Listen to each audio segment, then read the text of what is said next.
Thank you sir.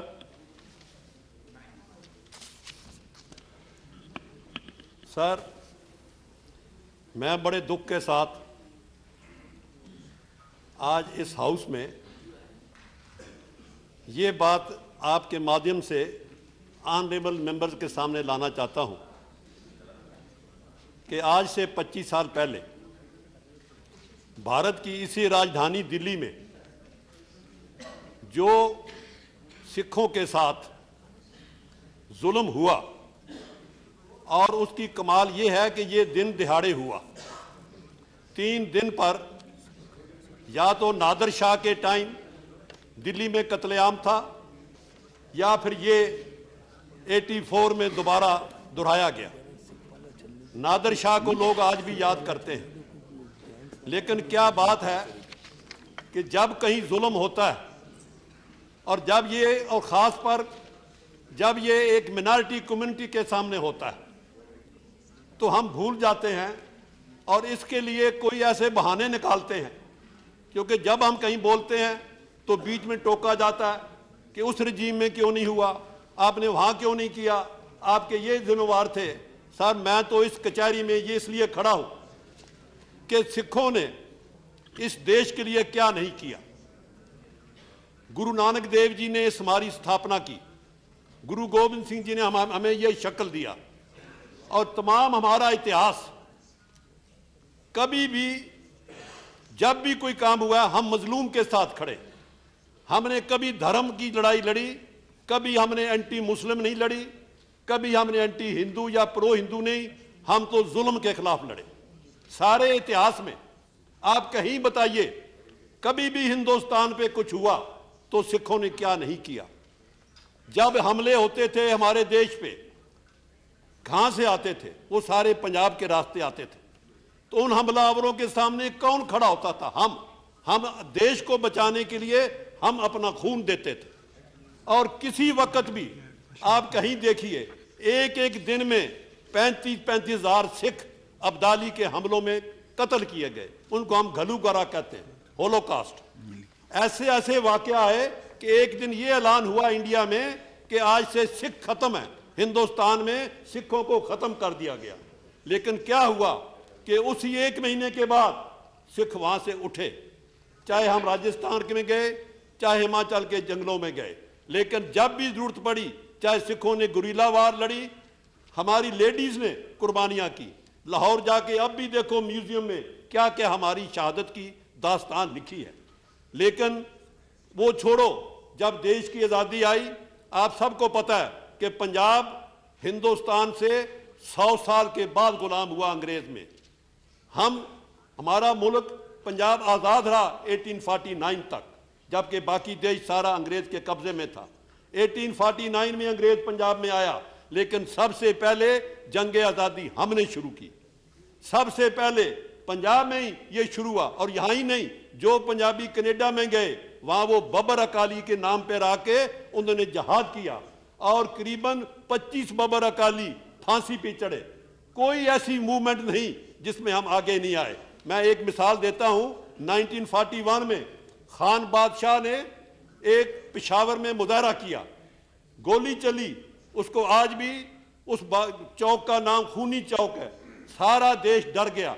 सबसे पहले अकाली जत्था ट्रेन पे चढ़ के अमृतसर से पेशावर पहुंचा, खान बादशाह के साथ खड़े हुए।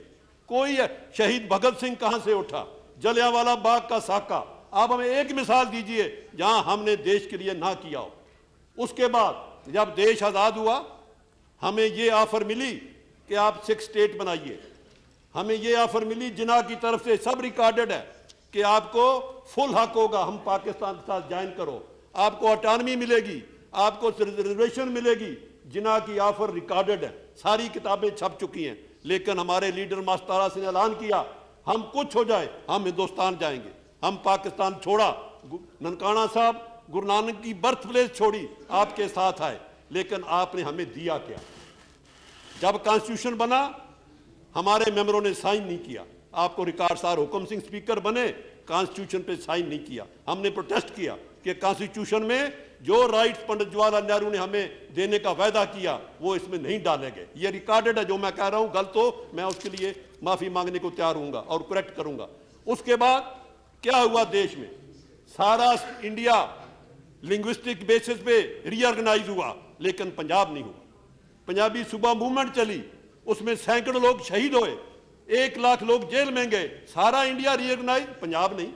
लेकिन बड़ी कुर्बानी के बाद ये 1966 में पंजाबी सूबा बना। लेकिन जो आज की बात है, मैं आप ज्यादा नहीं कहते हुए, चाहे देश में हमला हुआ पाकिस्तान का 2 बार, चाहे कश्मीर में हुआ, पहले कौन पहुंचा? पटियाला की फौज, जब 1948 में कश्मीर पे हमला हुआ। उसके बाद क्या हुआ? 65 की जंग, 71 की जंग। बताइए, हमारी प्रोपोर्शनेट आबादी 2% है, लेकिन जो शहादत है आर्मी में वो हमारी कितने परसेंट? जंग आजादी में काउंट करिए, जाके अभी भी जाइए काला पानी में, वहां एक सिला लगी है, आप जाके देखिए काला पानी अंडमान में कितने लोग जेल में रहे, 90% सिख रहे। आप जाके पढ़िए, जितने लोग इंडिया में फांसी लगे वो 80% सिख लगे। ये सब रिकॉर्ड पे है, लेकिन हम इसका कोई मूल नहीं मांग रहे।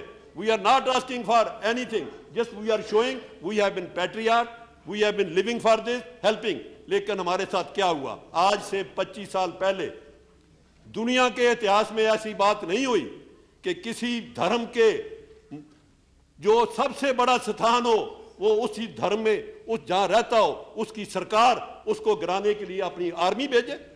इससे बड़ा जुल्म कि अमृतसर गोल्डन टेंपल में कौन गया? हिंदुस्तान की फौज गई। और बहाना क्या? एक आदमी को पकड़ना है। एक आदमी को पकड़ने के लिए इंडियन आर्मी अंदर गई, कितने हजार आदमी अमृतसर में मारे गए, अकाल तख्त गिरा, ये रिकॉर्ड पे है, कोई गलत नहीं है। आप बेशक मेरी बात सुनिए, अगर मैं गलत कहूं इसको मैं तैयार हूं करने में। क्या ये सच्चाई नहीं कि गोल्डन टेंपल को क्यों गिराया? और यही कहा हमने एक वहां टेररिस्ट है उसको पकड़ना है।